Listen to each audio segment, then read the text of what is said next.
Hey guys, this video will focus again a bit more on the whole weight transfer stuff around cars and the aerodynamics. You've probably seen in other videos that I'm talking a lot about getting in charge and controlling the pitch in the car, the weight transfer. And I was looking to find a way to visualize that, and I found that. And it really needed me to go back to my roots when I started sim racing, and in fact a very old game that just by checking it out again looks reasonably good still, 10 years or 13 years after I stopped playing it essentially, which is Liveforspeed. And let me just bring it up and actually switch over to the game. Yeah, the menu looks probably outdated, but there's one thing in the game that where it excelled, and that was probably most of the physics. And what I'm on about here is let's maybe start with more of the slower cars here to give you an idea and allow me some talking. Probably this. Okay, let's not talk about the liveries of this game, but what this game does really well is to visualize what cars are actually doing. And for example, if you're in the pits, you can switch the view to something like this. And then all of a sudden you get a representation of the forces that are having an effect on the car. Then you can spin it around and see directly what every setup change on the car is actually doing. For example, if you go to the camber down here, you can, need to whatever have a new setup here, just call it test setup 1. By the way, a great user interface just for setup stuff. You just click on it and then you have the other setup on it without too much clicking, which should be normal, but isn't these days. You could have to do 10 clicks to load a setup, but yeah, you can see it just works like this as well. However, we're not on about the user interface and stuff like that. We're really on about the forces, and just to give a visual representation of all the things that you can do to a car. And for example, if, we're looking at the rear end of the car, and if we just take the camber here, then you can immediately what's happening, right? If you change the camber angle of the rear tires.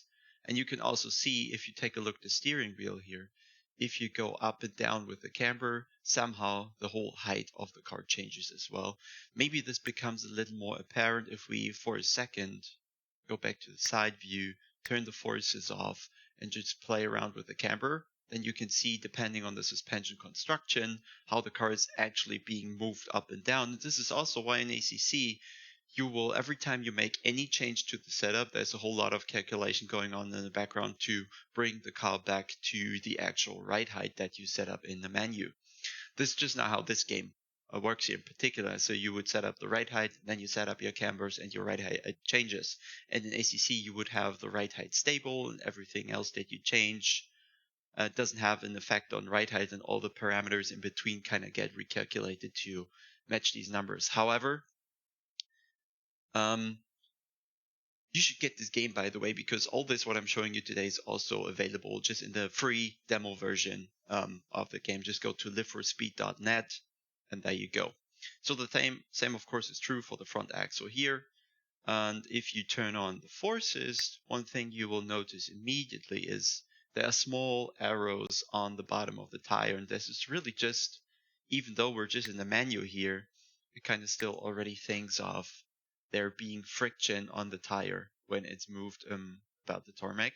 So this is what you can see here. If I move it faster, there's more friction. So the graphic becomes red and not just blue to show smaller forces happening there. So that's just the friction down there, really. Another thing, you can go even a level further and view the suspension, and then see the same essentially as a view before. When you change the camber angle, you can see how the whole suspension moves about, how the tire is in touch with the ground, which part of it. And that's really just kind of a sandbox thing to just play around for you to get an understanding what's actually happening to the car when you do certain changes, or just drive about, because all these views are also available while you're actually driving. So let's turn on off the suspension there for a second. And the other thing you can see is, if you drop down the car, you can see how the forces are changing once the car drops down. And if you turn off the forces again, you can see how the chassis is actually moving when the car is being kind of dropped from, I don't know, a few centimeters height or something.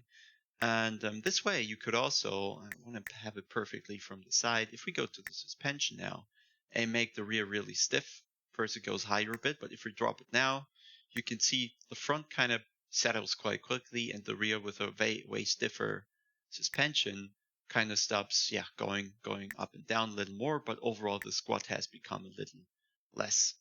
Let's go back to neutral here. I actually don't remember the number that we had, but it must be somewhere around here. Same if you do the ride height thing, right? You can see how the car changes, and in a way more pronounced fashion, you can also see how the camber changes when you change the ride height, for example. Probably better visible from an angle further from above here. If we actually turn on the forces now, just move the ride height up and down. You can see, due to the suspension construction movement, also the camber in the car changes. And this is all the stuff that really happens automatically in ACC. What else can we show? For example, if you want to understand the dampers a little, just for example, let's make the damping here very high. This is the compression damping, and on this car, we only have this one.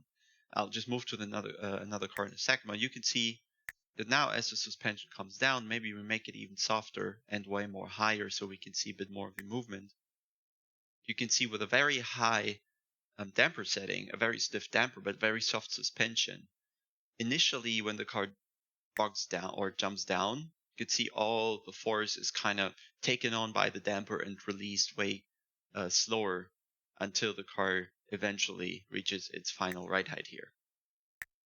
Right? If we take away the damping though, make the suspension a bit stiffer and let it drop down, you can see there's no or little damping happening now, and the car is moving up and down there. If we, let's say, similar one, let's take a race car. See the same thing. Everything now is probably a bit more stiff. Let's make it very high to see the same effect here, really. Make the suspension really, really stiff. No bump damping, no rebound damping almost whatsoever. And now let's just drop it down. You can see how the car at the rear kind of jumps up and down. You can also see the tire flex playing quite a big role in the whole suspension or dampening of the car. And vice versa, if we make the rear really soft, you can see how the whole reaction of the car becomes way slower and not as sudden and all that. Similarly, if we do the damping really high, let's go to something in the middle here with stiffness, how it was initially at 80. Now you can again see how the suspension comes down quite a bit later than the initial drop off of the car from midair. And likewise, let's take away the bump damping, but let's make really high rebound damping. Then the car will come down, but before it goes up again, some more time passes before it releases, and the suspension kind of extends again after this initial compression. So just by going through these menus, you should be able to kind of get an idea of what's happening to cars. And now I actually want to just take you to the track and let's take something of middle speed. That's probably this car, which is, I should probably spend most of my early sim racing days in this car because it's the fastest that you can get on the demo of the game. So what we're having here is a 2-liter turbocharged 4-cylinder in the front, rear wheel drive, 250 horsepower, about 345 newton meters. Just a nice road car. Because why I'm starting with a road car really is, and I made it higher for that purpose to really make everything a little more pronounced, is to show you all the chassis movements that you have going through a lap. We're also going to the demo track. Why are we in practice mode, by the way? I really want to go to the hot lap mode here. So just the same thing. This track is also available in the demo. And you can see, I don't know, the graphics aren't the most modern and all that. But still, the game gives you a few nice things. Let's go to this view. Now we have the HUD visible as well, but the most interesting part is that we can have the forces displayed. And as I put the gear in, start accelerating, you can immediately see the forces loading onto the rear tires and how the friction is shown under the tires with these blue bars, or blue turning green. turning red if I exceed the forces there, okay? And you can also see how the tire load changes as I go to left and right, as I accelerate, as I brake, right? And this should, I guess this is just really helpful in getting an understanding of what the car is actually doing when you're driving around. So if I'm cornering, you see the inside front tire barely has any load. And now going to the right, the inside front doesn't have much load, right? And in the end, the main thing is everybody's talking so much about the trail braking, but I don't think many people have an actual understanding what's actually happening with the trail braking. I'm kind of trying to figure out if it's possible to show you what is happening in terms of forces and load on the tire when you do trail braking. But for that, I think I first need to go back to the cockpit view and drive around here a bit. And I mean, I can actually keep the forces up and you just watch the front tires as we go along. Coming to the next corner, somewhat of a 90 degrees right-hander will have to do a bit of braking now, loading up the fronts a lot. Way too early. Now as I do the trail braking, okay, we need to be in a different view to really see that, I guess. What you should be seeing is that the whole trail braking phase is really a phase where the tires being loaded up is still in somewhat of a process of change. And we'll probably see this better from this view. If I'm braking hard now, then I start to turn in. Okay, the bumps really make it difficult to see that. So we'll really have to go into the replay or something.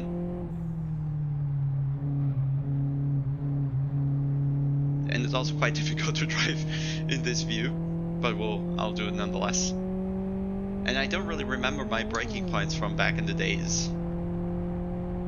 Must be somewhere going up the hill before the 100-meter board, hit the brakes hard here. And now releasing the brake slowly into the corner and then loading up the outside tires.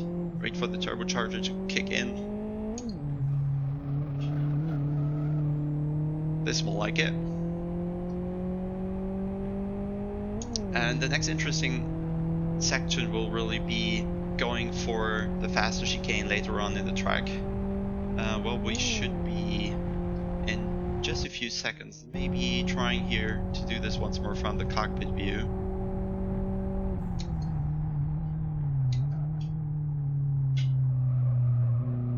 Road cars are heavy, if you haven't noticed already.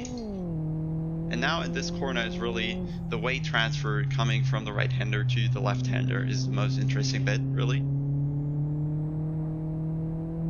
And now why I'm starting with the road car really is because the forces in the road car are only really affected in a mechanical way, the weight being transferred around in the car. And if we take it in a second to the more downforce heavy cars, you'll see how there's something coming into play that changes the car quite a bit. So for now, let me just quickly go to the replay here and just show you ideally just the last corner that we were. That's a bit far. Maybe you want to be a bit further back on the back straight somewhat, so it must be here. And now let's go to the view from the back and let's just see how going into this corner all the forces are really developing. So let's roll it forward. And then as we approach the corner, we're just going to make it slower and even slower and slower. Now as I hit the brake, you can really see how the front tires are loading up, how the friction on the rears is becoming red, so they're losing grip because of all the weight is on the front tires alone. Now slight turning starts, you can see every time the steering wheel moves how the forces on the front tires are being shifted around in a way. And now with the brake releasing, you can see the rear tires are being loaded up again very slowly as I enter a corner. And by the time I really stop braking, you can see that both outside tires again do have some load. And this is why the trail braking phase is so important, because if you're not doing it, then you only have the front tires loaded. By the point you turn in, you're shifting all the way the weight around in the car in a way too sudden fashion. I don't want to go too much into detail. I just really want you to experience it yourself. So get this demo, download it. It's free. You can have this car, this track, and just drive around, view the forces, and experiment yourself a bit what's actually happening to the cars. But this is because this is going to stick in your head way better than anything I can tell you. And if we go back to, how do I actually do this? Back to the garage and change the car to something that now has downforce. Then we'll also have in the forces, we don't see it in the pits yet, but we'll see it once we take it to the track, that in the forces we'll now have a new bar coming into play, actually 3 new bars, and these are just building up there in the middle of the screen. And these are the downforce bars. And where they are placed, so maybe let me do this a little slower from this view maybe. You can see where they're actually placed.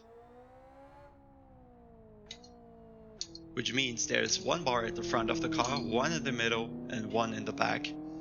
And so this is a bit of a simplification of the aerodynamics of this car coming into play. So there's 1 bar for the front of the car for the front wing. There's 1 in the middle of the car for the floor, and 1 blue bar at the back of the car for the rear ring. And you can see as the speed is decreasing, the downforce almost plays no role anymore, and if we pick up the speed just about 100 kilometers or so, they kind of start having a measurable impact. And now as we accelerate onto the straight, the downforce becomes ever more. And with the increasing downforce, you can also see that the yellow bars, so the tire load, is increasing and increasing ever more. Now if I just brake, you can see with the downforce decreasing, the overall load on the tires is decreasing as well, so we have less grip available.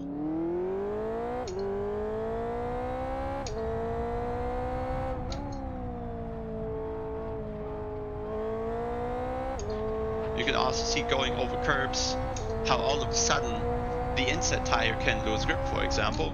So if you do this here, you can see all of a sudden the inside tires don't have any grip anymore, and suddenly the tire becomes really, I don't know, slippery. Because only 1 tire now has to take all these forces.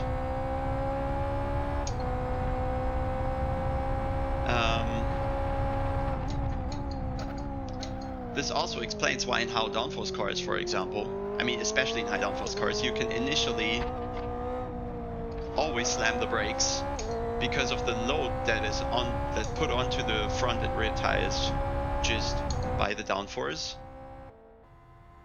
It's going to be difficult to drive like this, but I've done it before.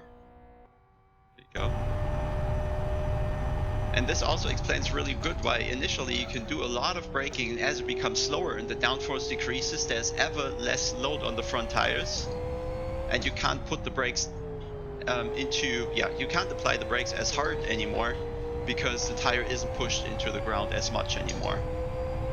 So just wait for the yellow bars to come down.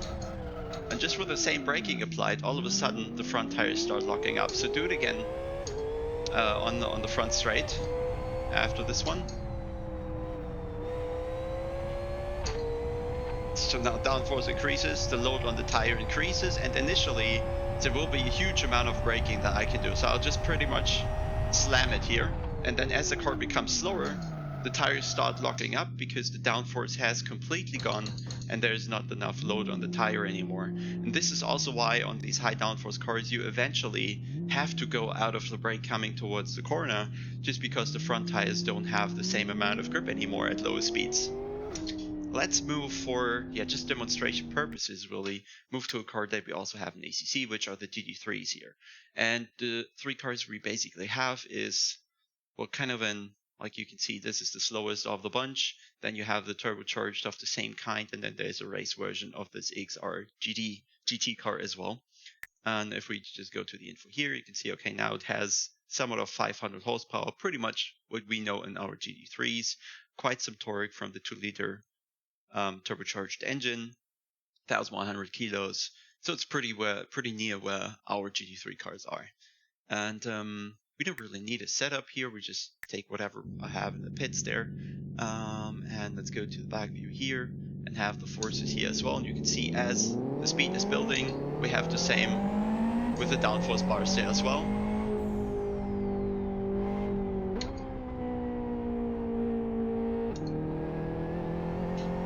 So being in the cockpit view maybe is a bit better. And you can also see, just in any other game, like you see the pedal bars on the side there. And in the mirror, you can even see the downforce hit the rear. And now as I hit the brakes, the front tires are really loaded from the high downforce. Now the downforce goes and the tires start locking up. So this is then now the same we would see in ACC, of course. As we come closer to the corner, we have to go out of the brake, also because of a lot of downforce reason, not just because we're increasing the turning angle. So there's just a little bit more to the whole trail braking idea than, yeah, I don't know, is told commonly or so. And I guess the only thing left to do here is I guess the next thing we're going to do is end this video and really go to plan to do a stream in this with everybody involved, and maybe we just have some fun in one of these older games, because I think they're really underrated and still really much really fun to play. So with that in the back of the mind, I guess I'll leave you to it. I really encourage you to start experimenting with this a bit. And then I guess we'll see you hopefully rather sooner than later.